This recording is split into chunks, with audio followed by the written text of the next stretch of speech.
మనిషి బతికుండగానే చనిపోయాడంటూ నకిలీ పత్రాలు సృష్టించి భూమి రిజిస్ట్రేషన్ మార్పు చేశారని దుబ్బాక మండలం పెద్దగుండవెల్లి గ్రామానికి చెందిన దండుగుల మల్లయ్య ఆయన కుటుంబ సభ్యులు సిద్దిపేట కలెక్టరేట్లో జరిగిన ప్రజావాణి కార్యక్రమంలో అధికారులకు ఫిర్యాదు చేశారు.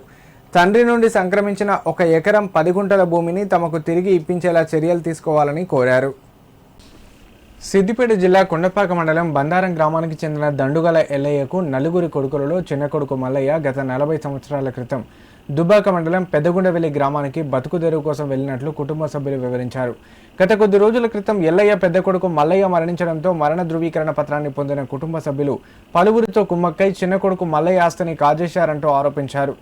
ఇటీవల కాలంలో చిన్న కొడుకు స్థలంలో ఇంటి నిర్మాణం చేపట్టినట్లు గ్రామస్తుల సమాచారంతో గ్రామానికి చేరుకున్న వారికి భూమి లేదన్న విషయం తెలిసి రెవెన్యూ అధికారులను సంప్రదించామన్నారు. తన తండ్రి నుండి సంక్రమించిన భూమిని నకిలీ సర్టిఫికెట్ల ద్వారా పెద్ద కొడుకు కుటుంబ సభ్యులు కాజేసినట్లు తెలిసిందని, దానికి సహకరించిన అధికారులు గ్రామస్తులపై చర్యలు తీసుకొని తమకు న్యాయం చేయాలంటూ జిల్లా కలెక్టర్ను కోరామన్నారు. మనిషి బ్రతికి ఉండగానే చనిపోయాడంటూ భూమి కాజేసిన వారిపై చర్యలు తీసుకోవాలన్నారు.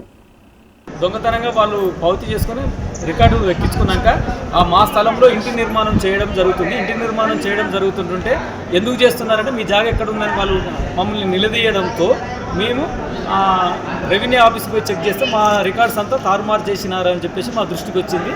దానికి ఎంఆర్ఓ గారికి మేము అప్లికేషన్ ఇచ్చినాం.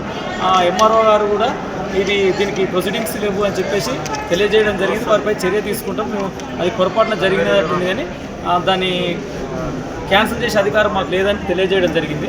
అది కలెక్టర్ గారి దృష్టికి తీసుకుపోయింది. పర్మిషన్ లేకుండా మా స్థలంలో ఇల్లు నిర్మాణం చేస్తున్నారని చెప్పేసి సెక్రటరీ గారికి మేము కంప్లైంట్ ఇస్తే సెక్రటరీ గారు ఇన్ని రోజులు మీరు ఎందుకు చెప్పలేదని చెప్పేసి మమ్మల్ని నిలదీయడంతో డిపిఓ వారికి కూడా ఒక అప్లికేషన్ ఇచ్చినాం. ఆ ఇంటి నిర్మాణం ఆపుతూ ఆ ఇంటి నిర్మాణంపై చర్యలు తీసుకోవాలని చెప్పేసి మరి పంచాయత్ సెక్రటరీ పై కూడా చర్యలు తీసుకోవాలని చెప్పేసి మేము అప్లికేషన్ ఇవ్వడం జరిగింది డిపిఓ గారికి. మా పెద్దనాయన మనమలు జాగా మాది రిజిస్ట్రేషన్ చేసుకున్నారు. దొంగ సర్టిఫికేట్ తీసి మా నాయన చచ్చిపోయిన డేట్ సర్టిఫికేట్ తీసి ఆ జాగా దగ్గర 10 గుంటల జాగా రిజిస్ట్రేషన్ చేసుకున్నారు. మా నాయన బతికే ఉన్నాడు, ఇక్కడ తీసుకొచ్చిన మా నాయన చచ్చిపోయినట్టుగా డేట్ సర్టిఫికేట్ తీశారు. ఎవరో కలెక్టర్ ఆఫీస్కి వచ్చి డేట్ సర్టిఫికేట్ జాగా గురించి వచ్చినాను.